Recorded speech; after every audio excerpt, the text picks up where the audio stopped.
Assalamualaikum warahmatullahi wabarakatuh. Selamat datang di video pembelajaran di bab 3 pertemuan pertama.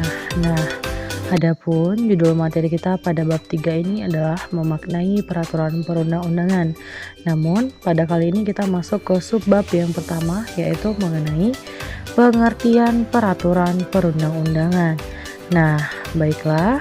Adapun kompetensi dasarnya adalah kompetensi dasar 23, yaitu memahami pengertian peraturan perundang-undangan dalam sistem hukum nasional di Indonesia. Sedangkan tujuan pembelajarannya pada pertemuan kali ini adalah siswa mampu mengetahui pengertian peraturan perundang-undangan, kemudian mengetahui makna peraturan perundang-undangan, serta mampu mengetahui fungsi dari peraturan perundang-undangan tersebut. Nah, baiklah, kita langsung saja ke materi. Baiklah anak-anak ibu sekalian, ibu mau bertanya, kenapa harus ada hukum di Indonesia ini? Dan mengapa di negara kita banyak terdapat peraturan perundang-undangan? Kira-kira kenapa ya? Nah, baiklah, mari kita simak video berikut ini. Nah, karena adalah menurut pasal 1 ayat 3 Undang-Undang Dasar Negara Republik Indonesia tahun 1945 dinyatakan dengan tegas bahwa negara Indonesia adalah negara hukum. Maka makna dari negara Indonesia adalah negara hukum ini adalah mengandung arti bahwa kehidupan bermasyarakat, berbangsa, dan bernegara ini harus didasarkan pada hukum yang berlaku di Indonesia. Nah, jadi penyebabnya itu adalah karena negara Indonesia ini adalah negara hukum.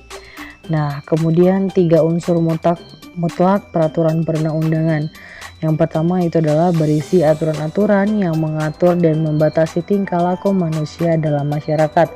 Yang kedua, memuat ancaman atau sanksi bagi pelanggarnya. Yang ketiga itu adalah memiliki sifat memaksa. Jadi ada 3 unsur mutlak dalam peraturan perundang-undangan ya. Yang pertama tadi sudah kita dengar dengan jelas bahwa mengatur atau membatasi tingkah laku manusia. Kemudian yang kedua adalah memuat ancaman dan memiliki sifat memaksa. Nah, baiklah, kita lanjut materi kita berikutnya.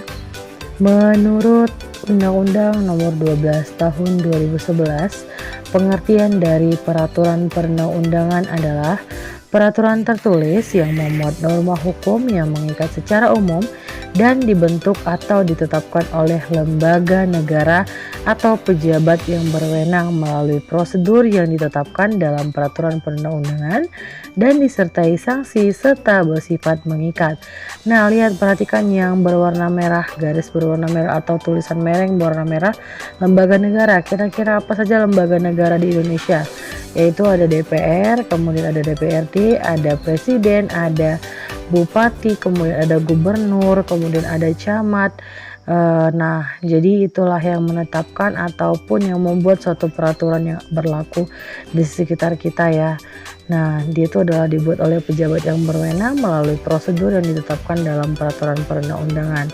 Jadi setiap peraturan yang ada itu disertai dengan sanksi. Kemudian peraturan ini atau hukum ini adalah bersifat mengikat. Jadi kalau sudah mengikat itu berarti bersifat wajib dan harus dilaksanakan ya. Nah, kemudian kita lanjut lagi. Fungsi peraturan perundang-undangan. Jadi ada 4 fungsi peraturan perundang-undangan. Yang pertama itu adalah memberikan rasa keadilan, yang kedua adalah kepastian hukum, yang ketiga adalah perlindungan terhadap hak-hak warga negara, kemudian menciptakan suasana yang tentram, kemudian suasana damai, suasana tertib, dan suasana teratur. Nah, jadi itulah fungsi peraturan perundang-undangan di Indonesia ini ya. Begitu banyak sebenarnya fungsinya. Yang jelas fungsi dari peraturan ini adalah untuk memberikan rasa tertib dan teratur bagi setiap warga negara di Indonesia.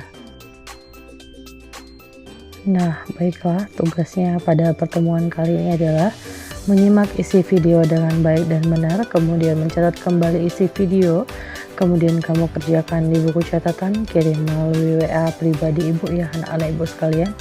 Nah, baiklah, itu saja mungkin yang dapat kita bahas pada pertemuan pertama di bab 3 ini setelah ulangan harian kedua.